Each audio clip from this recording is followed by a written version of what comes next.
श्रीलंका का cricket board जो है वो तहलील कर दिया गया।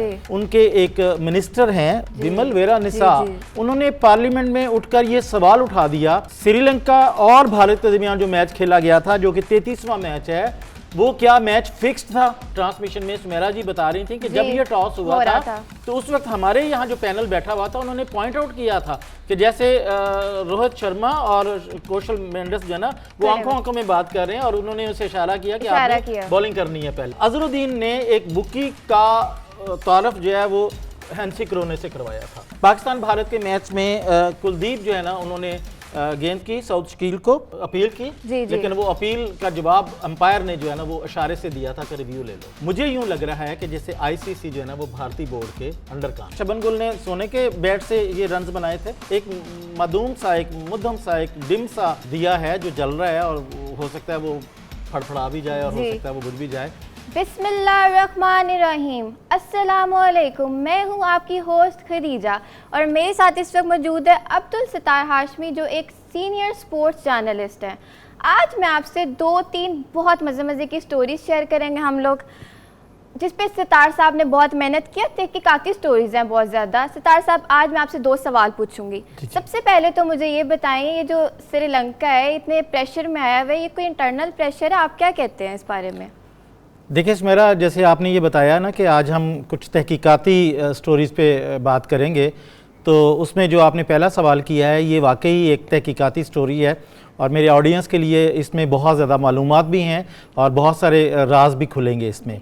पहली बात तो ये है कि वो टीम जो इस वर्ल्ड कप में वर्ल्ड कप जीतने के ख्वाब लेकर आई हो और वो इस बुरी तरह से पिट जाए, और एक होता है शिकस्त, एक होता है इबरतनाक शिकस्त। तो श्रीलंका को इस टूर्नामेंट में एक इबरतनाक शिकस्त का भी सामना करना पड़ा है जो भारत के खिलाफ थी। तो आज जो मैच हो रहा है इसमें आप श्रीलंका की टीम को टोटली ऑफ कलर देख रहे हैं और उसकी जो वजह है ना वो वजह ये है कि इनके पीछे जो मामला चल रहे हैं वो बड़े गंभीर हैं, उनमें बहुत सारे क्वेश्चंस हैं और इन पर इतना ज़्यादा उनका प्रेशर है कि वो प्रेशर का जो रिफ्लेक्शन है वो आज हम इस मैच में देख रहे हैं।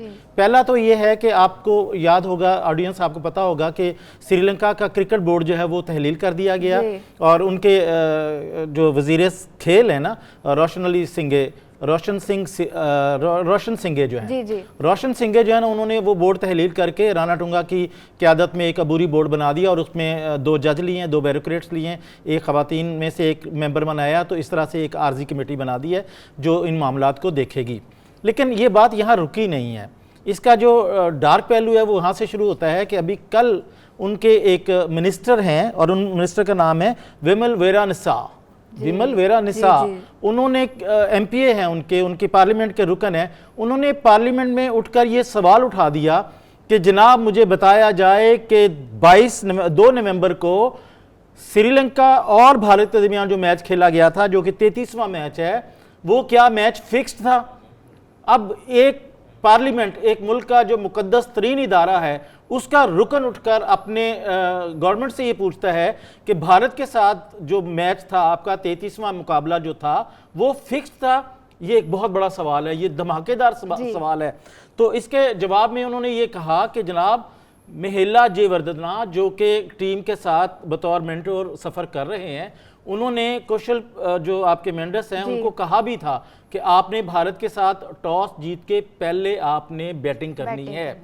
लेकिन कौशल परेरा जब गए वहां पर टॉस करने के लिए तो उस टॉस के बाद उन्होंने पहले बैटिंग की बजाय बॉलिंग का फैसला ले लिया और ये फैसला उनके गले पड़ गया और उनकी पूरी टीम दूसरी इनिंग्स में 55 रन पे आउट हो गई।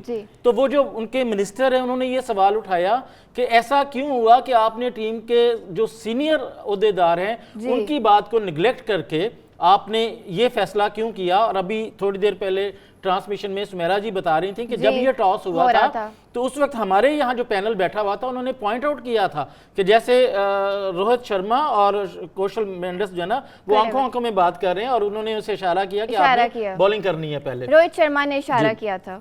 तो ये वो सवाल था और इस टॉस के जीतने के बाद बॉलिंग का फैसला क्रिकेट के मुबस्सरीन को हैरान कर गया और इवन के रोहित शर्मा ने भी वहां थोड़ी सी हैरत का इजहार किया कि ये कैसा फैसला हुआ।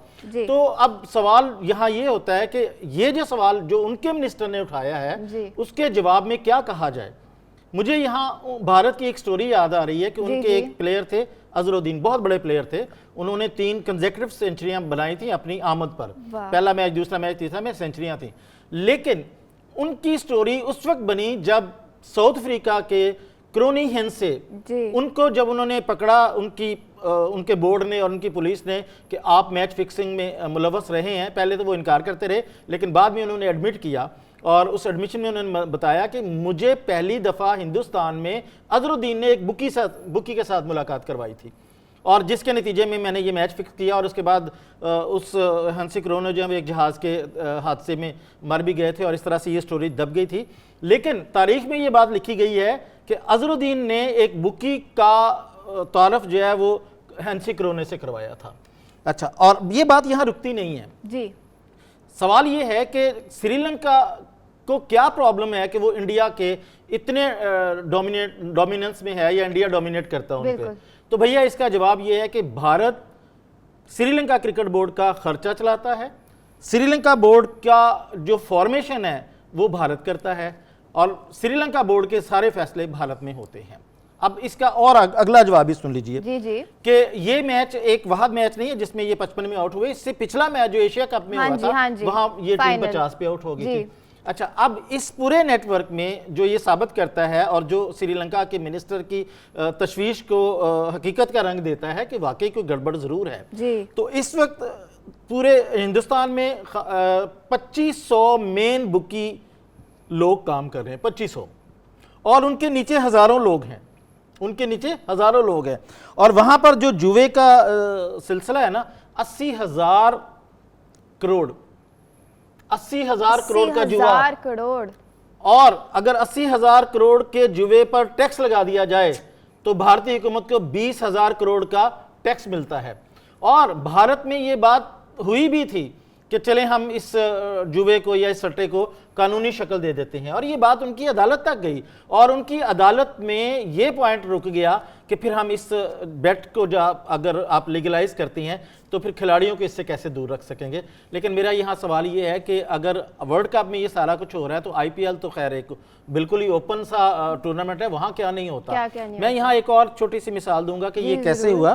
पाकिस्तान भारत के मैच में कुलदीप जो है ना, उन्होंने गेंद की साउथ शकील को और उन्होंने अपील की। जी। लेकिन वो अपील का जवाब अंपायर ने जो है ना वो इशारे से दिया था कि रिव्यू ले लो। हाँ जी। तो ये एक सिलेक्टेड जो अंपायर्स होते हैं ना, जो आपके पे रोल पर होते हैं, वो इस तरह का रोल प्ले करते हैं। तो भैया जो श्रीलंका के मिनिस्टर ने सवाल उठाया है उसमें हकीकत है और वो हकीकत मैंने आपको साबित कर दी है। जी सितार साहब, इससे मिलता जुलता एक और सवाल मैं आपसे करूंगी।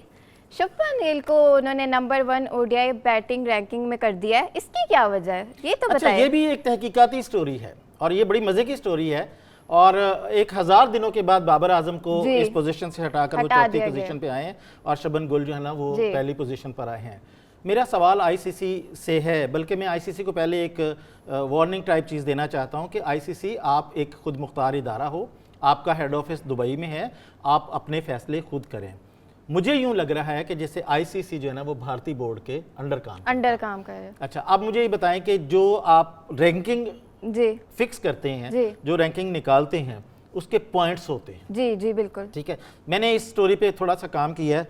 तो अब आप ये देखें कि बाबर आजम जो है, बात सुनने वाली है, इन्होंने अफगानिस्तान के साथ मैच खेलते हुए 74 रन बनाए थे जी, और इनको जो पॉइंट मिला था ना वो 0 मिला था। ठीक है। और 50 रन बनाए इन्होंने साउथ अफ्रीका के खिलाफ और यहां पर इनको रैंकिंग में -1 पॉइंट दिया उन्होंने। ये उनकी अपनी एक होती है, कैलकुलेशन होती है। अच्छा, फिर उन्होंने बांग्लादेश के खिलाफ 9 रन बनाए तो वहां पर उन्हें -10 दिए गए। और फिर उन्होंने न्यूजीलैंड के खिलाफ 66 रन बनाए तो उस पर उनके पॉइंट्स अभी मेंशन नहीं हुए। अब उसके मुकाबले में शुभमन गिल की बात सुन लें कि शुभमन गिल जो है ना, उन्होंने 53 रन बनाए बांग्लादेश के खिलाफ और उनको मिले +7 पॉइंट।